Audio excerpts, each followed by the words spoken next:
I'm Mackayla. Welcome to the Soundtrack of Our Lives podcast. We're going to jump right in with the two hardest questions of all. Who are you and what have you been up to recently? I am Andreas Clark. I am the singer of the band Self Deception and have been working really hard to get this album out. And now we're going on tour. It's so exciting. What's it feel like to finally get the album or almost get the album out there? Well, it's the first time we've ever like recorded uh, this an album and then waited for such a long time. We just got to release it, but for now it's like a long work back in time that we finally get to show the world. It's just it's the best, and tour life is really fun. What's your favorite part about tour life? I would say for me, it's when people connect to the songs. Like I'm a big, like pretty much every night we play, I talk about mental health and a lot about men's mental health, and it's always something that helps me a lot through everything. So I guess like the part where I get to meet fans and they have a relationship to something that I have a relationship to, that's the best part. What do you miss the most when you're away on tour? My family, my kids. Mhm. Do they ever come on tour with you guys? Like they've come to some shows, I guess, mostly sound check. My wife has been on a bunch of shows, but the kids haven't really seen me perform. They know how I sound. My 3-year-old son is like, "This is how you sing." Bah, bah, bah, bah. But um, I guess they'll get to see more shows in the future, but not yet. What do they think of the new album? They have not listened to a single word of the Okay. album. Yeah, I kind of try to don't bring work home, Mhm. try to keep my work life aside. How do you balance work, life, family?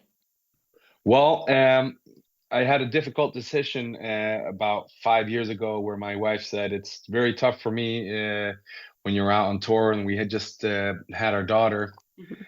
And she said it's very tough for me, and I want to move closer to my family and to my old friends and stuff. So we moved an hour and 40 minutes north of Stockholm, and it kind of worked out better for everybody. I mean, it's still tough. I mean, the worst thing there is when my daughter or my son says they're going to miss me when I'm gone, and I have to go for a while. So it's a hard balance, but my wife is a super woman, so it Yeah, works that's out. awesome that you have somebody so supportive behind you.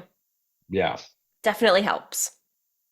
Yeah, I remember actually early when we in our relationship, I remember her saying to me that we are gonna that I think it was like a year, a half a year after we got together, that we can't have it like this. This isn't you're gone too much and stuff. And I said you wouldn't want to know me as a non-musician. I mean, this is my whole life and this is who I am. So this is what we're gonna do. So but I mean, you got to balance it. But I mean, Mhm. there's a million other jobs that are equally or even harder when it comes to like having a family situation at the same time. So I mean, and I have a lot of time where I can work from home Mhm. in a way that not everybody else can. So it's Yeah.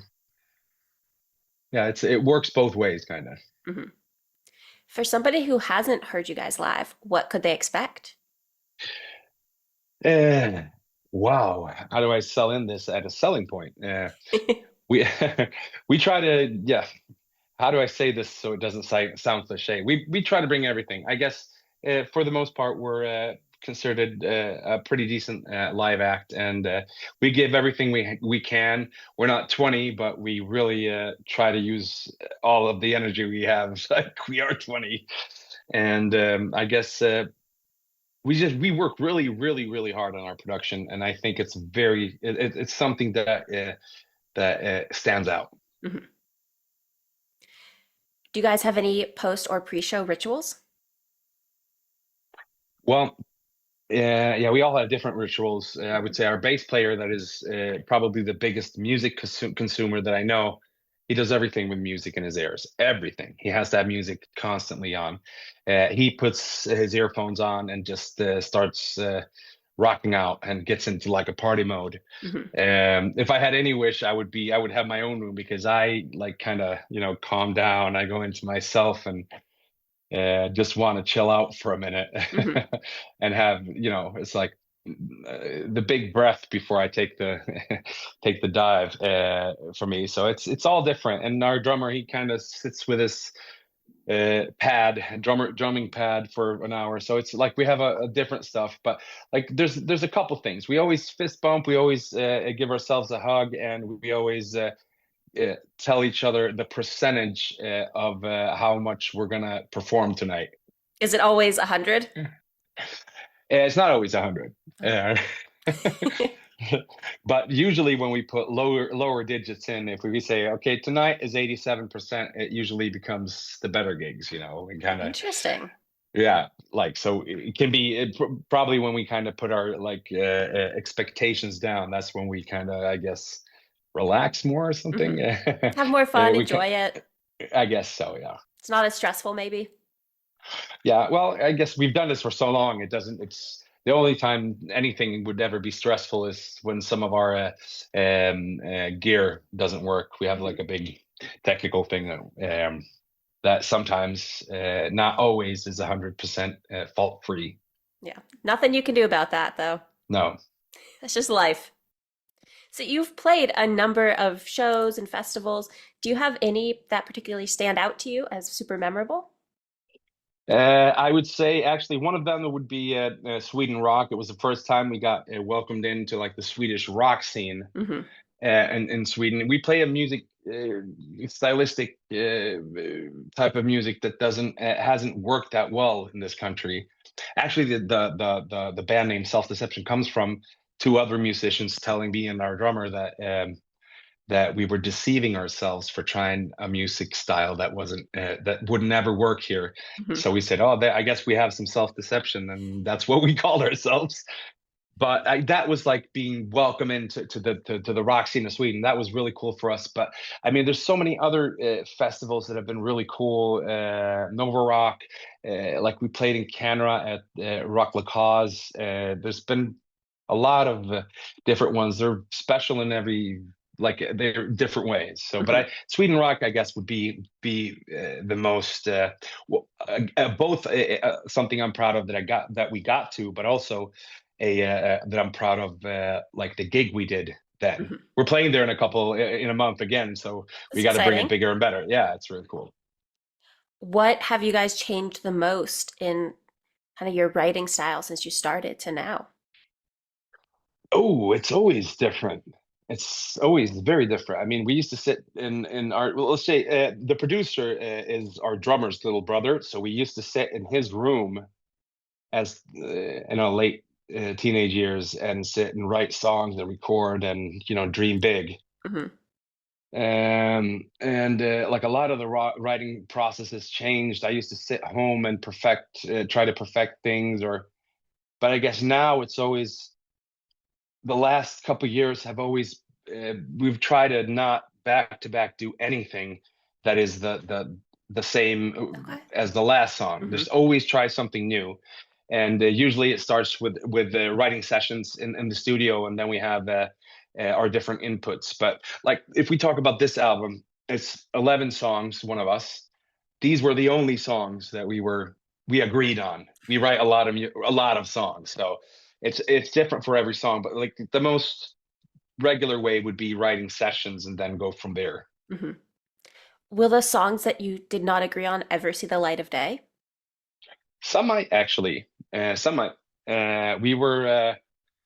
We actually are the 11th song on the album was we finished it on it was 10 songs that we had for the album, and we started writing on the next album, and we had one idea that we still had not finished. And so we started writing. This is after we've sent it to print and everything. Hmm. It's like this is a done deal. And we wrote something that we like, oh, do we really wait a year and a half or whatever it is to release this song? We love this. So we called our label and said, can we please just to push the brakes and just like get this song in? And they said, you have a 10 song album.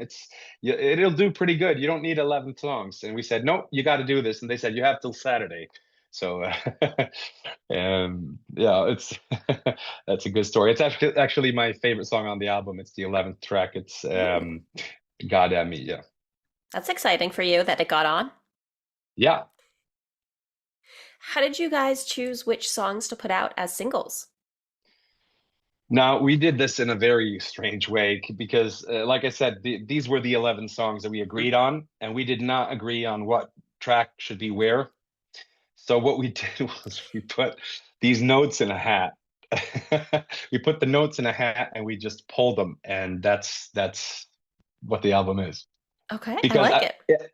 my favorite songs are at like the later part of the album, so I was not happy initially, but Hmm. yeah, we that's how we needed to do it. We in the most democratic way we could choose. That's what we did. That's a very unique way of doing it. I don't think I've heard of that one before. No, we've been really specific in how we want to form this before, but this time we really like we took a chance and this is how it's going to be. This is what it's going to be. We looked at it, we're like, all right, okay, let's do it. And you're happy with how the order it came out in? Well, now I am, but I wasn't then because it wasn't my favorites were not in the like early album. So, Hmm. but some people were more happy than others. But like it was Hmm. just our way, and I mean, I think most of the songs are very like I'm very proud of them. So I mean, it really doesn't matter. Hmm. Going forward, would you do the um, note in a hat method again? No, no, not if I'm picking the losing side at least. That is valid. Yeah, that is fair. So what in the past, what have you guys done to decide that list? Like we used to be very picky and like how okay is this a how what is the tempo, what is the key, what Hmm. do we think are the strongest songs, where like traditionally when we were back in the day we used to like okay our old label or the producers we worked in, oh they're always a single at number 4 and number 7, they all the different ideas of what was Hmm. best and what was, so we've just like kind of done what we thought was right, but I mean, I think this album is cool in a way that we just like kind of pulled it out of a hat, and it's the whole album is written. A lot of it is written on tour, so every we were all of the songs kind of represent the album. So I mean, next album if we might be a little bit more thematic with it, and if we are kind of more into the storytelling or whatever we're working on right now, it might be a little bit more pre-planned, but Hmm. yeah.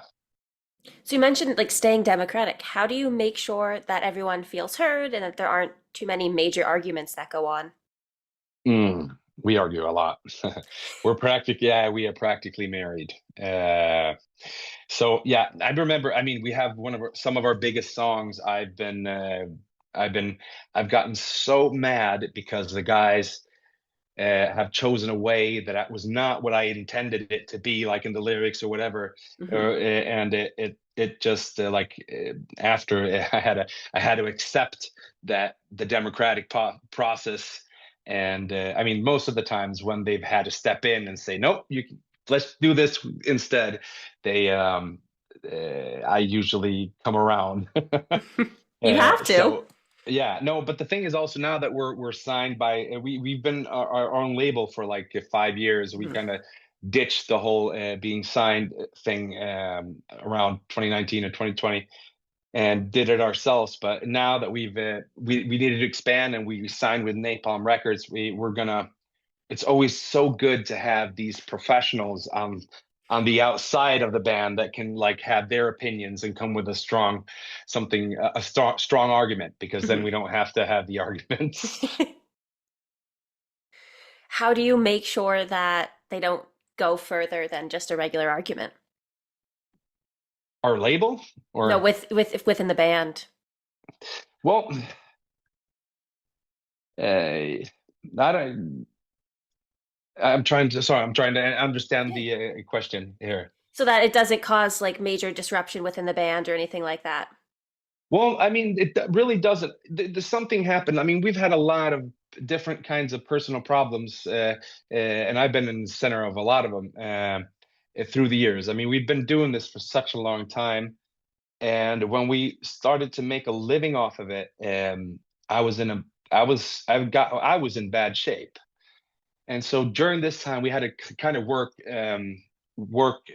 on our way to be towards each other and Hmm. have the respect towards each other and listen to how everybody feels because we're going to be. I mean, of course, we were very close friends, but now we have to be work colleagues also, and Right. we kind of learn. I think this is this is some grown man stuff. I think that it doesn't help me if I don't help you. Right. So we just started to help each other, and it kind of works out. It kind of works out, I mean, of course, we get in arguments, and of course, some people's personal choices in life are something that maybe one doesn't agree with or the other doesn't Right. agree with. But for the most, we get along, and everybody wants the same thing. I mean, we're not 20, so we don't we all we want is the same thing. So I mean, if we just work it out. Hmm. What advice would you give to somebody who is starting their first band? Work hard. And if you're not working hard, work harder. And if you are working hard, work even harder. This is a world where if you're not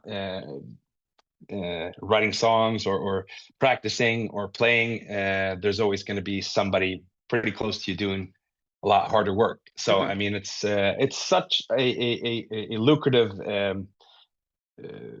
job, I guess. Yeah. So I work on it, and if you don't love doing it all the time, then keep it a hobby, I would say. But I mean, for me, I can't think about anything else. I haven't since I was 14 or 15, and I guess just go for it, and you don't half ass anything. Just Hmm. go, even if it's just going to rehearsal for the extra hour or taking the extra day instead of playing video games or going out for some food or whatever. Do it. Yeah. If you love it, that's where you want to do. That is good advice.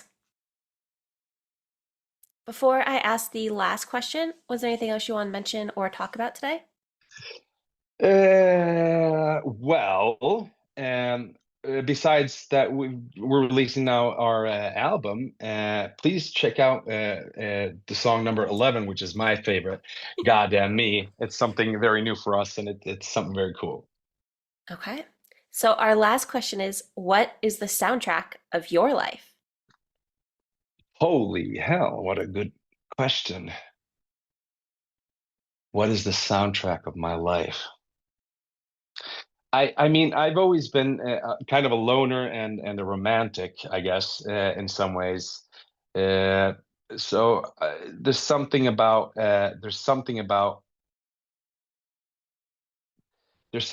Creep, I guess, with Radiohead Okay. that kind of resonated with me until I grew up, and and that kind of the thematics of that was uh, I longed to I wanted to belong. Hmm.